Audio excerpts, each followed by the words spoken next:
काया की सत्यता के प्रति, काया की वास्तविकता के प्रति जिनकी स्मृति बनी रहती है, शरीर की वास्तविकता के प्रति स्मृति बनी रहती है, और शरीर की वास्तविकता ये है, दिन पर दिन ये बुढ़ापे की तरफ, जरा की तरफ और मृत्यु की तरफ ये जा रहा है।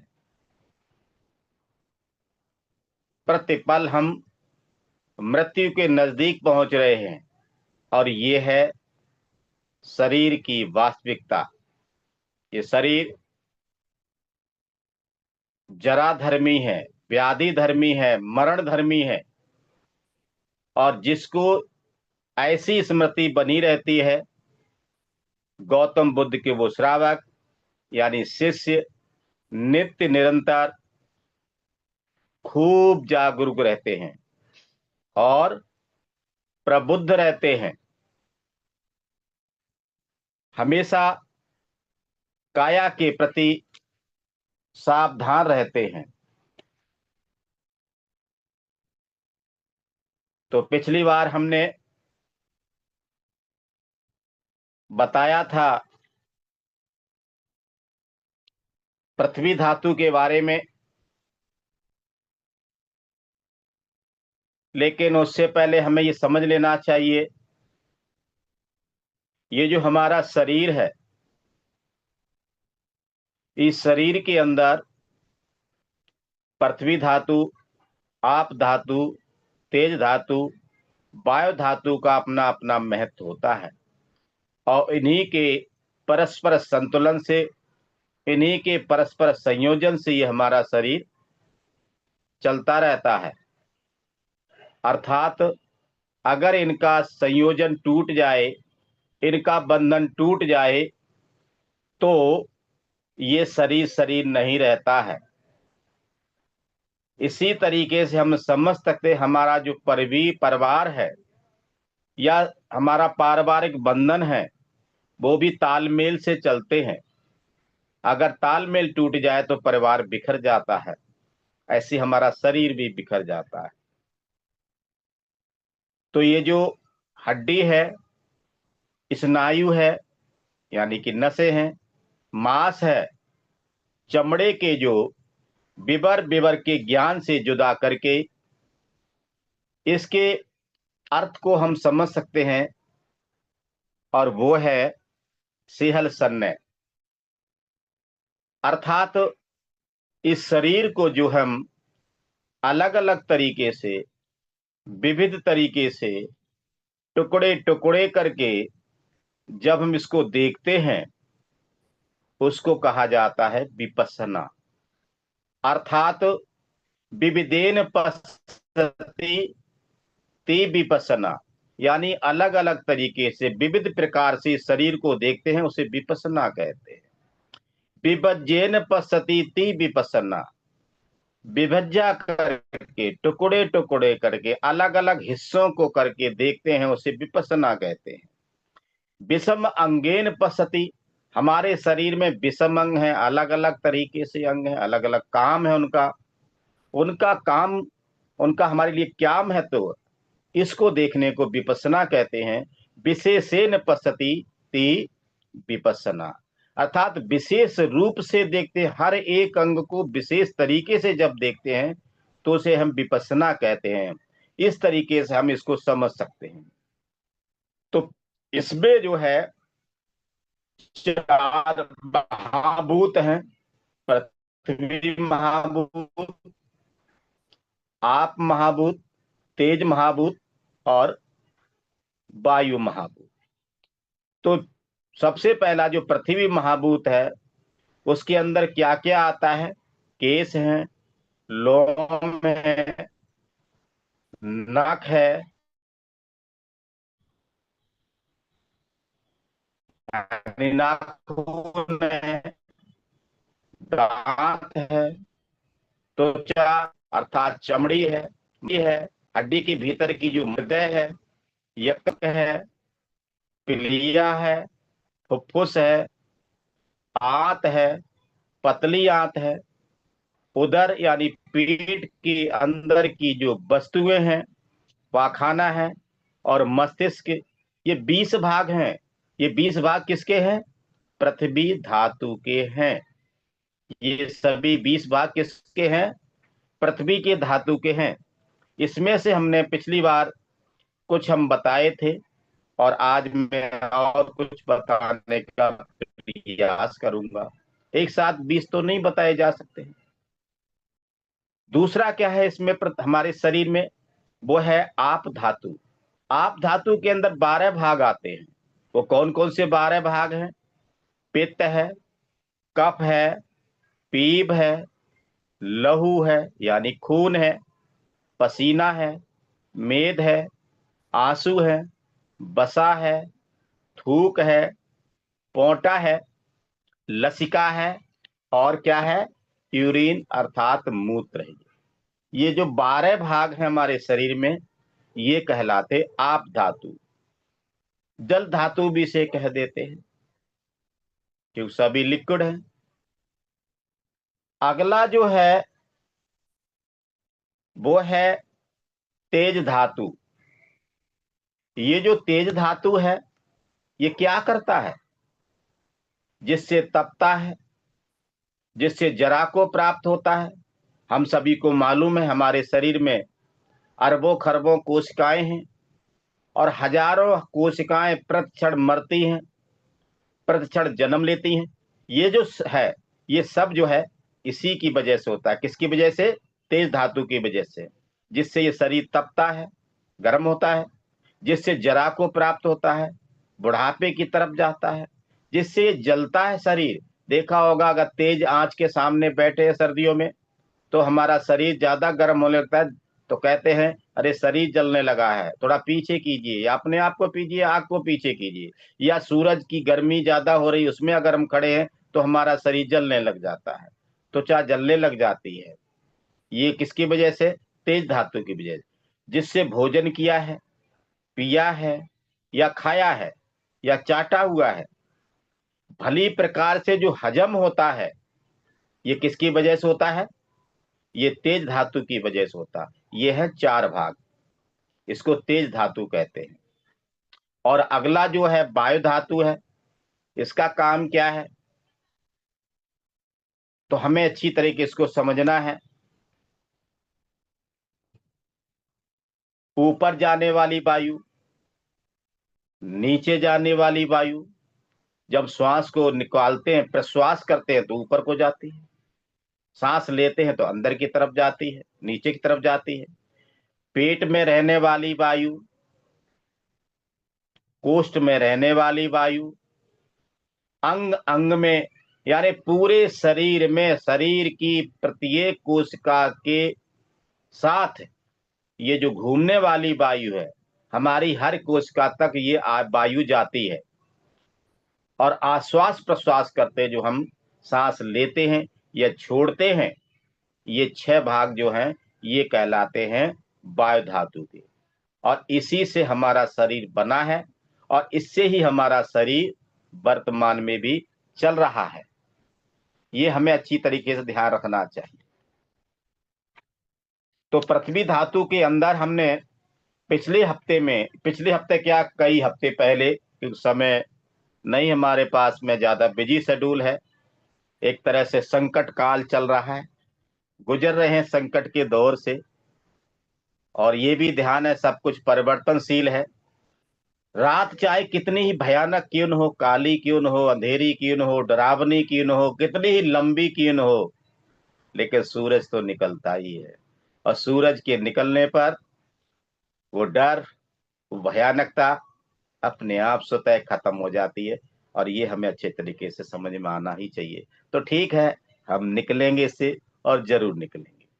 तो पृथ्वी धातु के बारे में हमने बताया था। केस, लोम, नखा यानी नाखून, दांत, त्वचा यानी चमड़ी, त्वक, मांस, स्नायु, और हड्डी के बारे में हमने पिछली बार बताया था।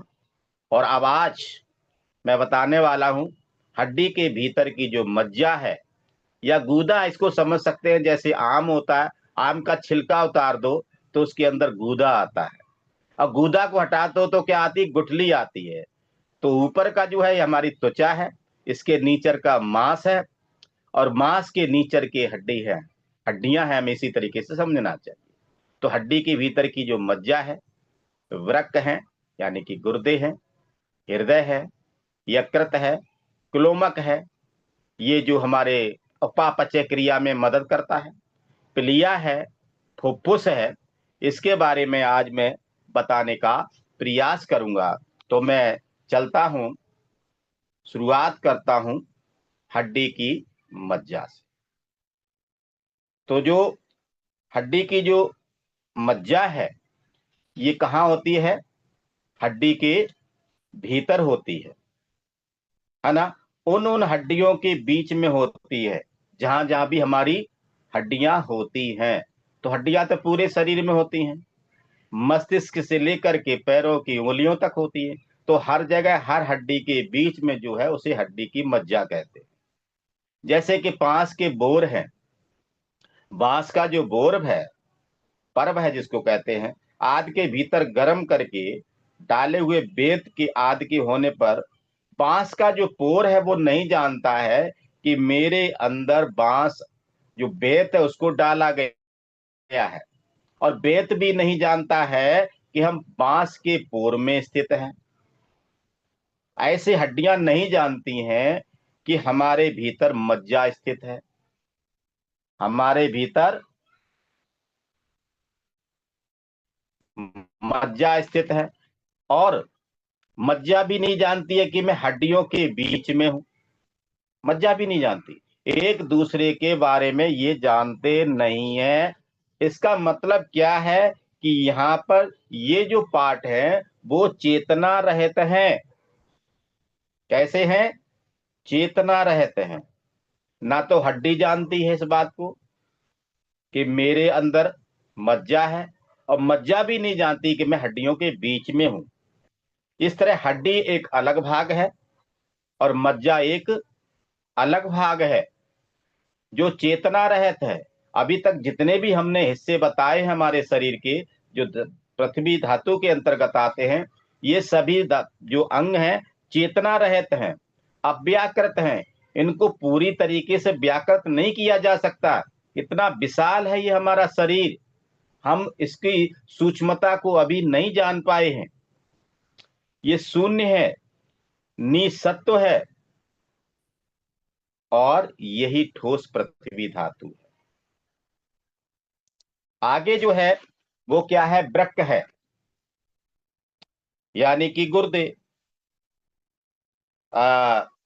वृक्क जो है हमारे अलग है, गुर्दा अलग है, सॉरी।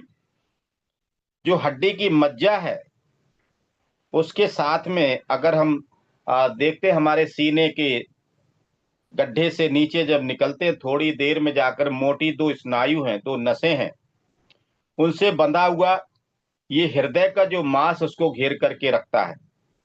जैसे भेटी है से बंधे हुए आम के दो फलों को देखा होगा कि आम नहीं जानते मैं भेटी से बंधा हुआ हूं, और भेटी भी नहीं जानती है कि जो है मेरे साथ में आम बंधे हुए हैं।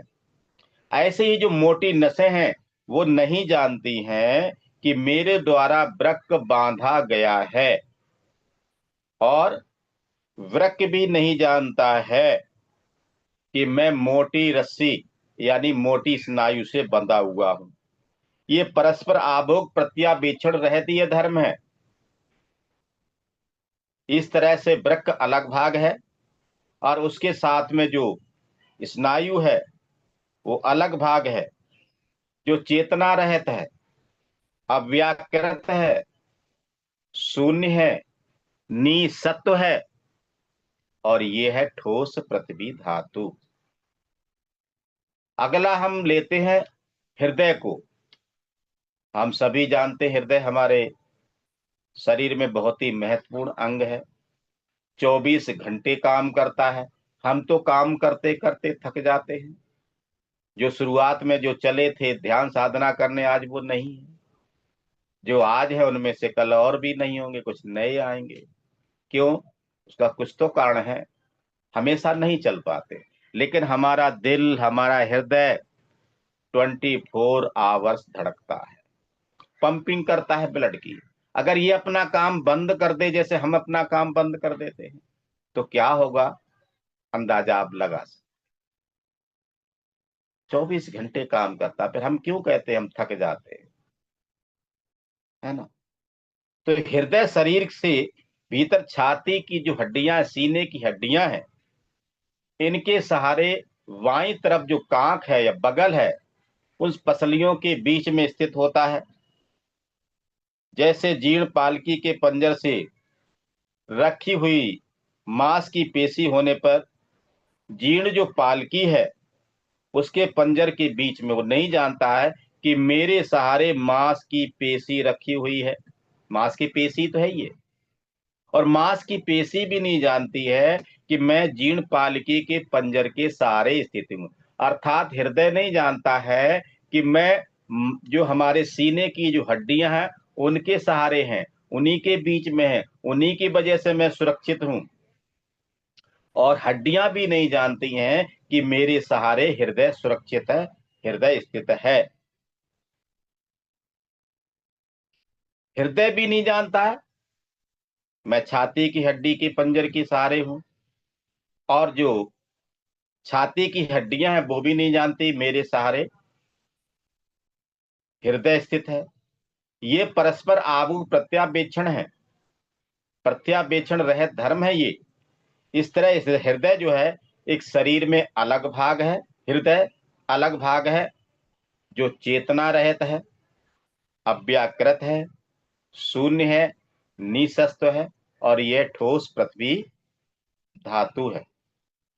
आगे चलते हम हृदय यकृत के बारे में। ये जो यकृत है, शरीर के भीतर जो हमारा सीना, दोनों स्तन हैं, इनके बीच में दाई बगल के सहारे दाई तरफ स्थित है। जैसे घड़े के जो कपाल की बगल में लगे जोड़े मांस के पिंड के होने पर घड़े के कपाल की बगल नहीं जानती है कि मुझ में जो है जोड़ा मांस का पिंड लगा हुआ है, ये दो होते हैं ना, नहीं जानता है। और जोड़ा मांस का पिंड भी नहीं जानता है कि मैं घड़े के कपाल की बगल में लगा हुआ हूं। ऐसे ही स्तनों के भीतर दाई बगल नहीं जानती है कि मेरे सारे यकृत स्थित है।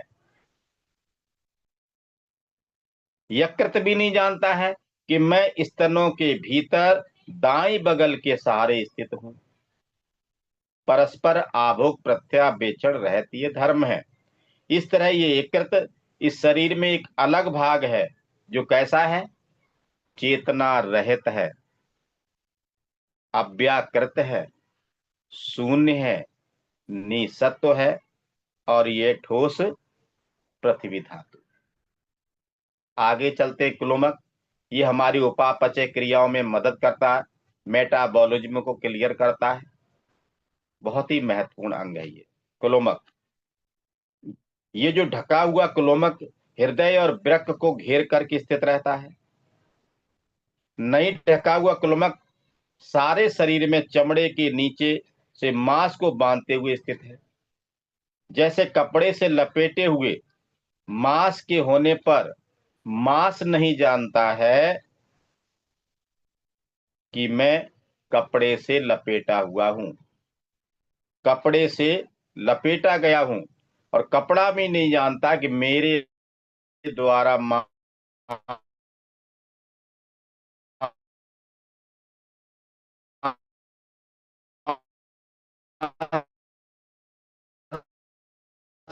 आपकी आवाज, मुझे लग रहा है फिर नेट गड़बड़ कर रहा है आपका।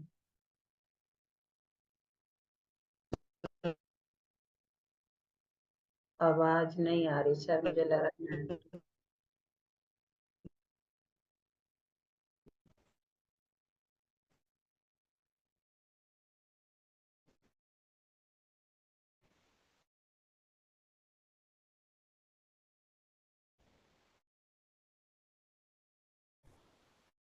आवाज नहीं आ रही क्या? हाँ, माइक बंद हो गया था सर वो ना। एक बंद दिखा रहा है आपका माइक।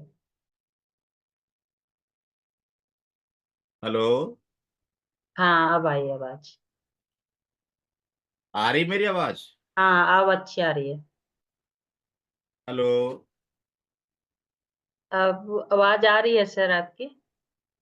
आ रही आवाज? हाँ, अच्छी आवाज आ रही है आपकी।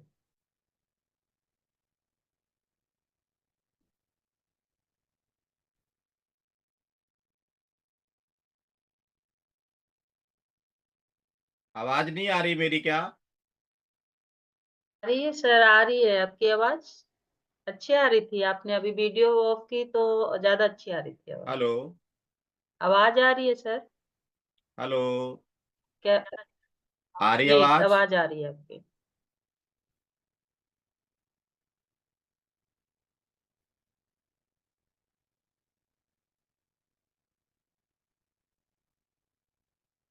आ रही है?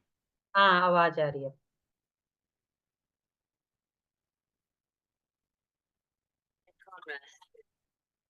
आ रही आवाज? आवाज आ रही है सर।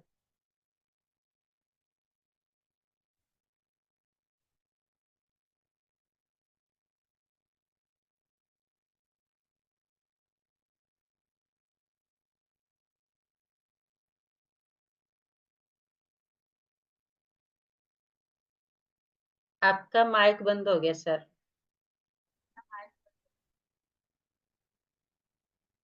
आवाज नहीं आ रही क्या? हाँ, बीच में आवाज आ नहीं रही थी। वो दो दो हैं आपके, तो एक का खुला है, एक का बंद है, तो वो आवाज मुझे लग रहा नहीं। अब आ रही नहीं, है। एक तो बंद रखना ही पड़ेगा ना। अच्छा ठीक है, अब आ रही है, सही, अच्छी आ रही है। Thank you, thank you, thank you. एक तो बंद रखना ही पड़ेगा हमें। हाँ, वो मैं और दूसरे को देख रही थी, लेकिन वो आवाज आ नहीं रही थी, तो मुझे लगा। ठीक है सर, आप ठीक है, ठीक कंटिन्यू। है। एक बंद रखना पड़ेगा मुझे। हाँ, आप कंटिन्यू करें, तो आ रही है आवाज। ठीक, ठीक, ठीक, ठीक, ओके, थैंक यू। आगे चलते हम प्लीहा के बारे में। प्लीहा जो है हृदय की बाईं बगल के उदर में, ये जो बाईं बगल उदर पटल है, इसके सहारे बगल में स्थित है। जैसे डेहरी यानी कोष्ठ कहते हैं या खत्ती कहते हैं कि ऊपर की जो बगल के सहारे स्थित है। गोबर की पिंडी के होने पर ये जो डेहरी है ऊपरी बगल नहीं जानती है कि गोबर की पिंडी मेरे सहारे स्थित है। देखा होगा गांव में उपले वगैरह करते हैं। गोबर की पिंडी भी नहीं जानती कि मैं डेहरी की सहारे ऊपरी बगल के सहारे स्थित हूं। ऐसे उदर पटल की ऊपरी बगल नहीं जानती है प्लीहा मेरे सहारे है। और प्लीहा भी नहीं जानती है कि मैं उदर पटल की ऊपरी बगल के सहारे स्थित हूं। ये जो दोनों परस्पर आभोग प्रत्यावेक्षण रहित धर्म है। इस तरह प्लीहा इस शरीर में एक अलग भाग है। जैसे ऊपर के मैंने भाग बताए सभी अलग अलग है, वैसे ये भी अलग है। जो चेतना रहित है, अव्याकृत है, शून्य है, निसत्व है, और ये है ठोस पृथ्वी धातु। तो इस तरीके से ये मैंने बताने का प्रयास किया है प्लीहा तक। आगे जो हम अगली बार बताने का प्रयास करेंगे।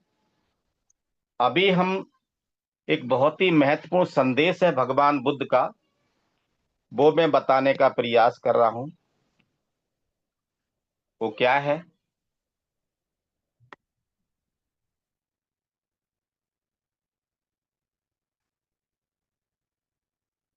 धम्मपद की गाथा है। जो समय की कद्र नहीं करता है तो बाद में बहुत पछताता है, बहुत पछताता है। और विशेषकर सबसे जो ज्यादा कीमती जो उम्र बताई है भगवान बुद्ध ने, वो बताई है शुरुआती जीवन। चार भाग बताए हैं। शुरुआती जो जीवन है उसकी ज्यादा महत्व है। आगे जो है जवानी के बाद का जो समय है उससे कम है।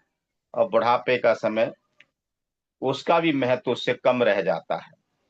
तो यहाँ भगवान बुद्ध क्या कहना चाहते, ध्यान से सुनिएगा। दंपत की गाथा 155 नंबर में है। ये जरा बग्गो से लिया है मैंने। अचित्वा ब्रह्मचर्यं, अचित्वा ब्रह्मचर्यं अलब्धा योबेन धनं जिण कोचो बझायंती खीड़ मच्छेबा पल्लले।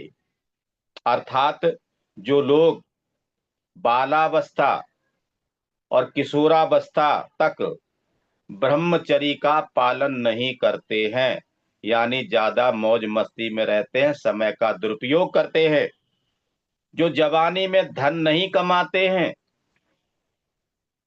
वे बुढ़ापे में मछलियों से खाली तालाब जिसके अंदर क्रोच नामक बूढ़ा जीर्ण शीर्ण अवस्था में बैठा हुआ पक्षी है ना, जिस तरह से वो चिंता करता है, उसके अंदर इतनी ताकत नहीं होती कि वो पहले जैसा कुछ कर सके। तो ऐसे ही वो लोग जो समय की कद्र नहीं करते हैं, वो बहुत पछताते हैं। जीवन में उम्र के अनुसार हर अवस्था का अलग अलग महत्व होता है। तो ध्यान रखिएगा मेरे भाई और बहनों, बच्चों को डांटिएगा मत। उनके जीवन का अलग महत्व, हमारे जीवन का अलग महत्व। कभी कभी मुझे कहना पड़ता है, आप अपने आप को उस उम्र पर रख करके देखिए तो आपने कितने दंड कमंडल किए हैं, और आज आप बच्चों को डांट रहे हैं। वो उनका शरीर उतना मजबूत नहीं जितना आपका है। तो ध्यान रखिएगा, आप जो है ना, उनको डांटिए मत, प्यार से समझाइए। भगवान बुद्ध ने समस्त प्राणियों को प्यार से समझाया, जीत लिया सभी को, यहाँ तक मानव ही नहीं, पशु पक्षी कीड़े मकोड़े सबके ऊपर विजय प्राप्त कर लिए।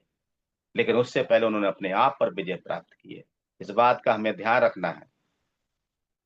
तो जवानी से पहले ब्रह्मचर्य के महत्व को जानना जरूरी है। यदि इस उम्र में व्यक्ति डगमगा जाता है, यदि इस उम्र में आदमी भटक जाता है, तो से जीवन में संभलने में उसे बहुत मुश्किल होती है। आगे बड़ा मुश्किल होता है संभलना। मुझे या मेरे जैसे को एक कहना पड़ता है कि कुछ न किया दुनिया में तूने, निस्दिन पाप कमाया, अरे ओ मूर्ख, तूने हीरा सो जन्म कमाया। गृहस्थ को हर घर परिवार के लिए मेहनत ईमानदारी से धन कमाना और भविष्य के लिए उसको सुरक्षित रखना, ये अपनी स्वयं की परिवार की सुरक्षा के लिए बहुत जरूरी है। भगवान बुद्ध कहते हैं, गरीबी में जीवन गुजारना कोई आदर्श नहीं है। भगवान बुद्ध ने निर्धनता को महत्व नहीं दिया है। धन कमाना बहुत जरूरी है। धन की कमी से जीवन दुखदाई हो जाता है। जो इस उम्र में समय की कदर नहीं करता है, लापरवाही में रहता है, कुसंगति में रहता है, मौज मस्ती में रहता है, भोग विलास में पड़ा रहता है, नशे में पड़ जाता है, वह शरीर, मन, स्वास्थ्य, समाज हर दृष्टि से बर्बाद हो जाता है। समाज की दृष्टि में उसका कोई मूल्य नहीं रह जाता है। कुछ लोग तो कहते हैं कि इस दिन मरेगा, पृथ्वी का बोझ कम हो जाएगा, जिस दिन भी मरेगा ऐसा व्यक्ति। इसलिए इस शरीर को बहुत ही कीमती समझना चाहिए, अपनी उम्र की कदर करनी चाहिए। जवानी को यूं ही धुएं में उड़ा देने वाला व्यक्ति बुढ़ापे में दुख पाता है। जवानी को धुएं में नहीं उड़ाना चाहिए, उसका भी बहुत बड़ा महत्व भगवान बुद्ध बताते हैं। भगवान बुद्ध के समय में वाराणसी में एक महाधनी सेठ था, है ना। उसके पुत्र ने पढ़ाई लिखाई नहीं की, धन दौलत की कोई कमी नहीं थी। पुत्र का विवाह हो गया और उसकी जो पत्नी मिली वो भी अनपढ़ मिली, अशिक्षित मिली। कुछ दिनों के बाद माता पिता का देहांत हो गया। अशिक्षित का मतलब मेरी अलग दृष्टि मत रखना, गलत अर्थ मत निकाल लेना। जरूरी नहीं स्कूली शिक्षा हो, नैतिकता भी होनी चाहिए, समय की और उम्र की कदर होनी चाहिए, इस बात का ध्यान रखना। अनपढ़ लोग भी हमारे संग में, यानी भगवान बुद्ध के समय श्रोतापन सकर्मणी अनागामी अरहत बने। एक उदान के बारे में हमने कई बार बताया है, हमारे धम्मचाग रतन ने भी बताया। एक उदान जो भिक्षु थे, तो उनका देहांत हो गया, माता पिता का, बुढ़ापे में जाना ही था। धन तो बहुत सा था, लेकिन उसने सजाना संवारना नहीं आता था। पुत्र ने मौज शोक भोग विलास में सारा धन उड़ा दिया, है ना। एक भजन आता, तरण हुआ घर आई नारी, तरण हुआ घर आई नारी, प्राणों से भी लागे प्यारी, विषय भोग में फंसा बाबरे, सारा ज्ञान भुलाया, अरे ओ मूर्ख, तूने हीरा सो जन्म गमाया। कुछ न किया दुनिया में तूने, निस्दिन पाप कमाया, अरे ओ मूर्ख, तूने हीरा सो जन्म गमाया। तो सारा धन उड़ा दिया मौज मस्ती में। ऐसी दुर्दशा हुई कि सब कुछ बेचना पड़ा, जमीन जायदाद सब चली गई, पुश्तैनी घर भी बिक गया, खाने पीने के लाले पड़ने लगे। मेरे गली में एक थे, एमसीडी में, अच्छी नौकरी थी, लेकिन पड़ गए भोग विलास में, भटक रहे हैं, दर दर बुढ़ापे में गालियां देते हैं उनके बच्चे, औलाद हमारे लिए क्या किया, अच्छा भला मकान था वो भी गया, सारी नौकरी खाली। पति और पत्नी दर दर भटकने लगे। उन्हीं दोनों भगवान बुद्ध, ऋषि पतन, जिसको इसी पतन कहते हैं, में ठहरे हुए थे। एक दिन उन्होंने देखा कि महाधनी सेठ का पुत्र बिहार की दीवार के पास भिक्षुओं द्वारा फेंका गया जूठा बर्तन, जूठा भोजन उसको चाट रहा था। भगवान ने आनंद को आनंद, इस महाधनी सेठ के पुत्र को देखो, इसने बेकार ही जिंदगी बर्बाद कर दी, झूठे आनंद में जीवन को नष्ट कर दिया। यदि इसने अपने पुरखों के धन को देखभाल की होती, यदि इसने शुरुआत के दिनों में अपने पुरखों की संपत्ति बर्बाद ना की होती, उसकी देखभाल की होती, तो आज वह सबसे धनी व्यक्ति होता। ध्यान से सुनिएगा, महत्व समझने क्या कहने लगते भगवान बुद्ध कहना चाहते हैं। यदि उसने पुरखों के धन की देखभाल की होती तो आज ये सबसे धनी व्यक्ति होता, और यदि इस प्रतिज्ञा ग्रहण कर लेता, भिक्षु बन जाता, तो ये अरहत होता और उसकी पत्नी अनागामी होती। जिंदगी के दूसरे मोड़ पर ही, जवानी में भी, यदि वह चेतना और धन को संभालता तो धन वालों में दूसरे स्थान पर होता, दूसरे स्थान का धनी होता। यानी शुरुआत में रखता तो पहले नंबर का धनी, जवानी में ध्यान रखता तो दूसरे नंबर का धनी, और यदि भिक्षु बनता तो अनागामी होता, और इसकी जो पत्नी है सकृतागामी होती। यानी घटता जा रहा महत्व जीवन का, उम्र का। और यदि जीवन के तीसरे पड़ाव में, जब जवानी ढलती है, अगर उस समय पर यह ध्यान रखता और अपने पुरखों की संपत्ति को संभालता, तो ये धन वालों में तीसरे नंबर का व्यक्ति होता।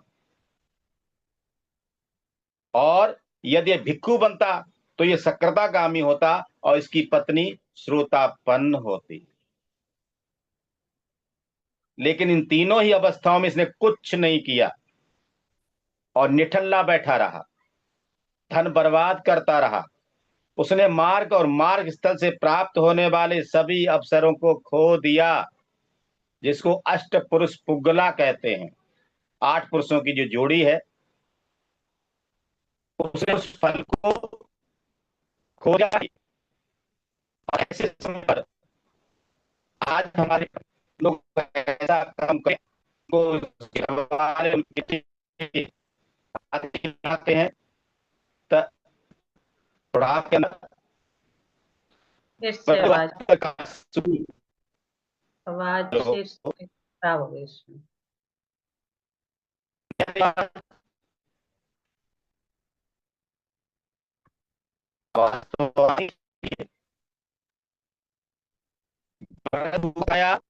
सूखी नेट काम नहीं कर रहा आपका। आवाज नहीं आ रही थी। क्या आवाज आ रही क्या? अब आ रही आवाज? एक बंद करो, एक माइक बंद करिए सर, तो दोनों के खुले हैं। आपका नेट काम नहीं कर रहा है।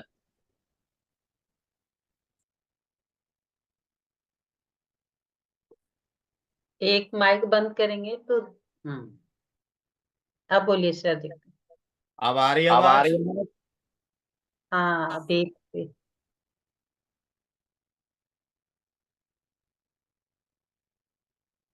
अब तो आनी चाहिए आवाज। हाँ, अब आ रही है। ठीक है। कभी कभी ऐसा भी होता है, सब कुछ परिवर्तनशील है। तो वृद्ध हुआ तन काया सूखी, दर्द हुआ और नस नस दुखी, नाती बेटा कहियो मन में, ये बुढ़ा कहाँ से आया, अरे ओ मूर्ख, तूने हीरा सो जन्म कमाया, तूने हीरा सो जन्म कमाया। तो भगवान बुद्ध यहाँ हर उम्र का महत्व बता रहे हैं। आगे भगवान बुद्ध कहते हैं, आनंद, जो ब्रह्मचर्य का आचरण नहीं करते हैं और युवावस्था में धन नहीं कमाते हैं, वे बुढ़ापे में उसी तरह से दुखी होते हैं जैसे बिना मछलियों वाले तालाब के किनारे बैठा हुआ बूढ़ा क्रोंच पक्षी, जो अब चल फिर नहीं सकता और उसे भूख के मारे उसे तड़पना पड़ रहा है। वे लोग टूटे हुए पुराने धनुष के समान अतीत की बातों को कहते हुए चिंतित और दुखी रहते हैं, पुरानी जमाने की बातें ही कहते रहते हैं, वर्तमान में रहने का वो प्रयास ही नहीं करते हैं। ऐसे लोगों को क्या कहा जाए, आप समझ सकते हैं, चिंतन कर सकते हैं। तो